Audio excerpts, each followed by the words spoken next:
Хотелось оригинальничать и сделать пост не про выборы. Но это будет неправильно. Поэтому все же про мартовские выборы. Кстати, март всегда был одним из самых важных месяцев в абхазской истории. И не только из-за традиционных парламентских выборов. Это установление советской власти в начале 20 века и смерть Сталина пришлась на 5 марта, которая отменила насильственную высылку абхазов. Я уже не говорю про трагическое мартовское наступление во время грузино-абхазской войны, без которого, может, и не случился бы сентябрь 1993 года. И это не только историческая нумерология, но и повод серьезно отнестись к нынешним выборам. И тем, кто выбирается, и нам, их выбирающих. Уходящему парламенту скучать не приходилось. На его время работы пришлась и досрочная смена президента, и частые ротации из-за ухода депутатов в другую ветвь власти, скандал с уголовным преследованием коллеги, противостояние власти и оппозиции и много более мелких происшествий.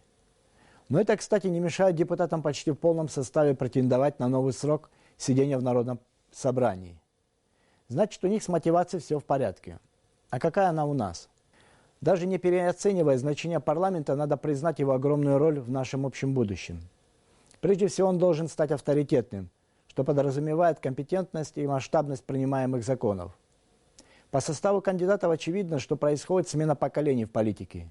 И очень важно сохранить при этом здоровый консерватизм и добавить в него свежие струи модернизма. Насколько это удастся новому составу, опять же, зависит от нас. Тем более очевидных политических фаворитов нет. Выбор – это всегда выбор будущего.